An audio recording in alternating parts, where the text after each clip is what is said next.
Bonjour à tous et bienvenue dans Smart Space, votre rendez-vous 100% dédié au secteur spatial. Alors désormais, une fois par mois, on va réaliser ensemble dans Smart Space un débrief de l'actualité de ces dernières semaines. Ça commence aujourd'hui avec nos invités en plateau pour décrypter cette riche actualité.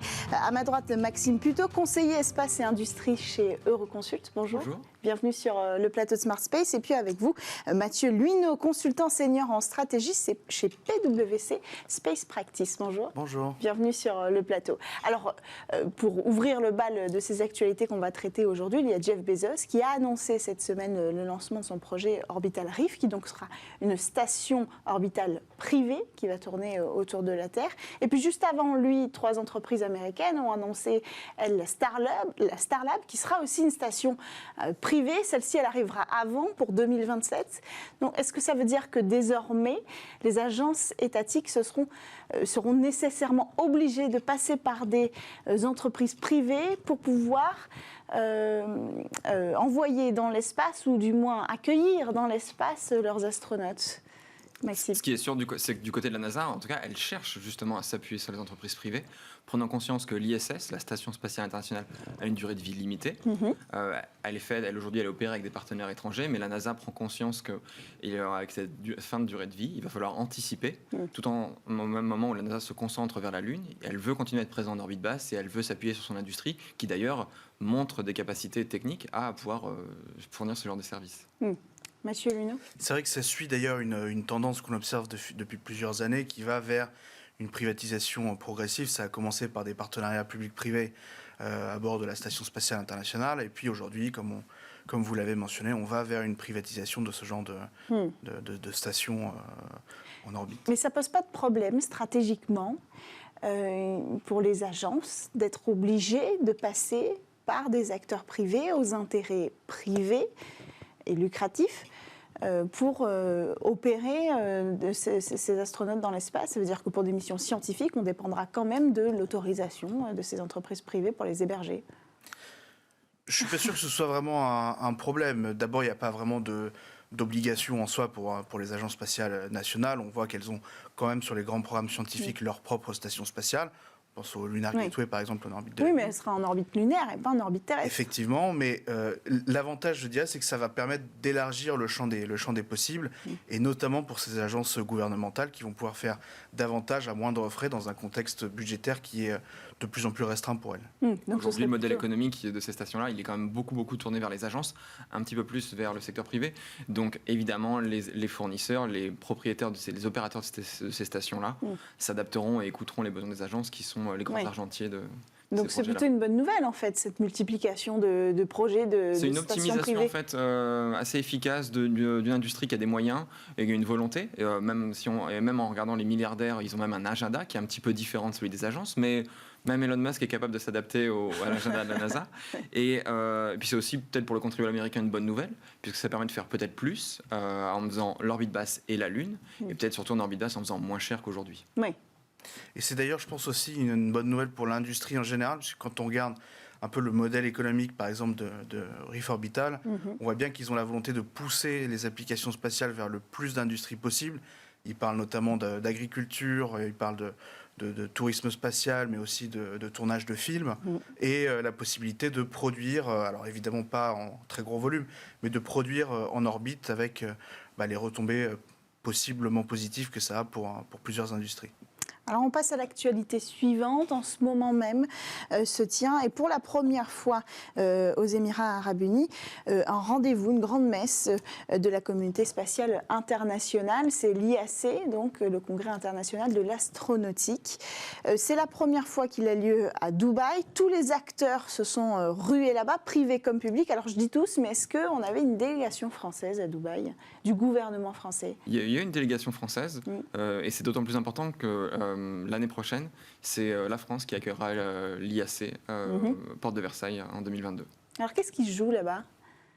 Alors, je trouve quand même assez dommage qu'il n'y ait pas vraiment de vraie délégation politique. Oui. À l'IAC, c'est vrai qu'on le voit moins, par exemple, que ce qu'a pu faire le Luxembourg. Ça ne veut pas dire effectivement qu'il n'y a pas de délégation. La France organise sur son pavillon de l'exposition universelle la quinzaine du spatial. Et elle a en plus mobilisé son réseau diplomatique pour organiser les French Space Days, qui se terminent d'ailleurs aujourd'hui, hein, avec le concours du service économique régional de Business France. Donc c'est quand même dommage qu'il n'y ait pas davantage de soutien, je dirais, politique sur place. Oui. C'est vrai que vous parlez du Luxembourg, le ministre de l'économie y était, avec toute une délégation. Pourquoi on n'a pas le ministre de l'économie français ? Il faudrait, ce serait nécessaire stratégiquement. Moi, je pense que ce serait nécessaire parce que je pense qu'on peut regretter qu'il y ait parfois beaucoup d'effets, je dirais, d'annonces de financement qui sont très bien, que je pense que tout le monde salue, mais un soutien politique derrière serait sans doute le bienvenu.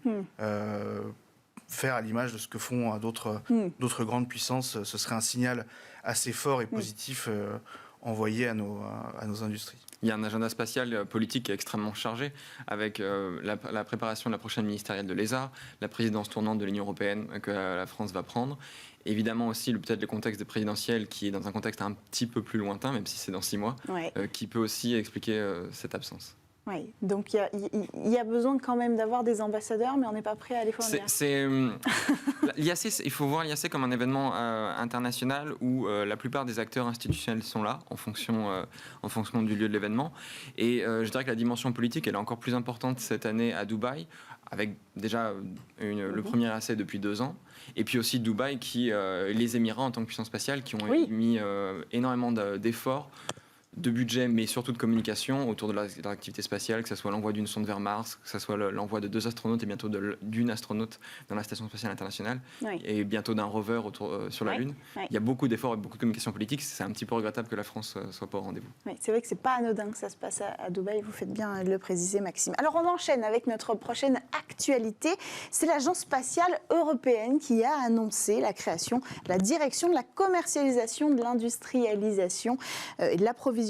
C'est une femme française, Géraldine Najat, qui va prendre la tête de cette direction. Est-ce que c'est le signe que l'Agence spatiale européenne veut prendre part à cette nouvelle économie qu'est le New Space ? En fait, ça en est le signe, mais c'est surtout en fait la traduction institutionnelle et organisationnelle de quelque chose qu'on observait déjà depuis plusieurs années au sein de l'Agence spatiale européenne, avec cette volonté de pousser davantage le spatial vers l'industrie, et notamment vers les applications qu'on peut dériver, par exemple, de l'utilisation des données spatiales, avec cette idée de vraiment le pousser vers de nouveaux secteurs. On peut penser à la biopharma, au tourisme, même par exemple au secteur des jeux vidéo.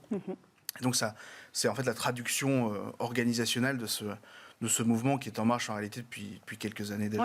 Oui, mais ce que c'était attendu. L'ESA est déjà extrêmement impliquée sur cet aspect-là, mais plutôt orientée dans le cercle des activités spatiales. Vous avez une direction des télécommunications qui est extrêmement active. Portée par Elodie Divio. Tout à fait, et qui pousse pour à chaque fois des financements et des contrats de recherche qui ont à chaque fois un angle économique extrêmement important. Nous sommes d'accord pour financer de la recherche à condition que celle-ci ait un potentiel de marché et des applications. Et c'est vrai qu'avec cette nouvelle direction, il y a un coup d'accélérateur qui est mis sur la commercialisation au sein du spatial, mais pas que. Alors, ce qui est intéressant de noter, c'est que l'ESA, dans la présentation de cette nouvelle direction, parle de favoriser une nouvelle économie plus verte. Qu'est-ce que ça vient faire là ? Mais il y a un enjeu pour le spatial de participer à cette tendance-là. Et à bien des égards, le spatial a une vraie contribution. Une bonne partie des variables du changement climatique, par exemple, ne peuvent être observées que depuis l'espace. Mais au-delà de ça, il y a des technologies spatiales qui peuvent contribuer à la transition écologique. Il y a aussi beaucoup de savoir-faire qui peut être importé depuis d'autres industries dans le spatial. Donc il y a vraiment un intérêt pour le spatial, je dirais, d'améliorer sa place, d'apporter aussi de la valeur ajoutée et dans une certaine mesure aussi de se légitimiser dans la mesure où, avec certaines applications ou certaines entreprises qui peuvent mener aujourd'hui des activités spatiales très visibles qu'on pourrait peut-être juger de futiles, par exemple le tourisme spatial, il y a un besoin de se différencier et de montrer que le spatial, c'est pas que jeter des euros et des dollars dans l'espace, c'est du travail, c'est des emplois, c'est une industrie, mais c'est aussi au bénéfice de la société et de la transition écologique. Et d'intégrer ça à la direction qui va se tourner vers le New Space, qu'est-ce que ça veut dire ? Ça veut dire que désormais, le point de vue de l'ESA, ce sera de penser écologie dès la création des projets ? Je pense que ce sera de penser application durable, écologique de ces projets qui sortiront de ces nouvelles directions et de ces nouveaux programmes. Et encore une fois, comme ça a été dit, c'est un moyen aussi pour l'ESA de justifier son existence, de justifier des crédits supplémentaires Et on voit bien que l'ensemble des États qui sont partenaires de l'Agence spatiale européenne ont aussi ces enjeux environnementaux et digitaux, parce qu'il y a aussi la dimension digitale qui a été mise en avant au cœur de ces problématiques-là, et ça justifie aussi leur contribution à l'Agence spatiale européenne et éventuellement une demande de crédit supplémentaire. Alors on poursuit. On a parlé tout à l'heure de financement. Vous avez un petit peu mentionné Emmanuel Macron, les annonces en tout cas récentes. Donc on va parler de ce plan France 2030. Emmanuel Macron l'a dévoilé il y a quelques semaines en annonçant 1,5 milliard pour porter le secteur spatial français. Alors on en a parlé la semaine dernière, on a fait une émission sur le sujet, mais à ce moment-là, on ne savait toujours pas comment cet argent allait être redistribué. Est-ce qu'on en sait un petit peu plus aujourd'hui ? Alors on en sait un petit peu plus. On a un début de ventilation qui a été détaillé. On sait qu'il y a une partie qui ira donc vers des fonds d'investissement. On sait qu'il y a 200 millions d'euros qui sont fléchés a priori vers les mini-lanceurs, par exemple. À mon sens, ce n'est pas suffisant. Et c'est vrai d'ailleurs pour les autres programmes de France 2030. Il y a un manque de granularité et de clarté sur qui sera bénéficiaire de quoi et quelles sont les priorités stratégiques pour l'État en matière de spatial dans ce plan-là. Et je trouve que c'est dommage que ça fait perdre un petit peu en qualité, en visibilité au programme. Pourtant, il a mentionné New Space. Ah bien, et à de multiples occasions, à la fois dans le cadre général du discours, en citant le spatial comme un vecteur d'innovation, de croissance, mais aussi évidemment dans le cadre du 9e objectif qui vient d'être évoqué. Le diable sera dans les détails. Souvent dans l'État on dit que l'intendance suivra. Non, et le chef de l'État sera jugé justement sur la distribution et la ventilation des budgets, parce que ça déterminera évidemment les succès et les priorités de ce budget-là. Et je pense même qu'au-delà justement de seulement regarder cette enveloppe globale qui a été débloquée pour le spatial, il faut aussi s'intéresser à quels mécanismes, notamment contractuels, seront mis en place derrière, parce qu'il ne faut pas oublier que le succès de la NASA, de la DARPA aux États-Unis, c'est pas seulement la conjonction de cet effort budgétaire public et privé, mais c'est aussi une façon intelligente de mettre en concurrence les différents acteurs. Et c'est là-dessus aussi qu'il faut attendre l'État français et pas seulement sur des lignes de crédit budgétaire supplémentaires. Si ça devait être juste un plan parmi d'autres, comme on a pu déjà en voir dans le passé, ça serait un petit peu dommage. Oui. Alors vous avez parlé de fonds d'investissement, ça fait partie des actualités aussi et de ces pistes de financement de ce secteur du New Space. On a eu plusieurs lancements ce mois-ci de fonds d'investissement, dont le fonds Cosmic Capital, qui va être géré par Carista. On va écouter, on a appelé Olivier Dubuisson, qui est le président de Carista, au moment du lancement du fonds d'investissement Cosmic Capital. Écoutez-le. Pour pouvoir trouver des belles sociétés, nous devons élargir le scope d'investissement à l'Europe. La France est certes un très beau pays pour le New Space, mais on ne veut pas s'interdire à trouver des sociétés en Europe.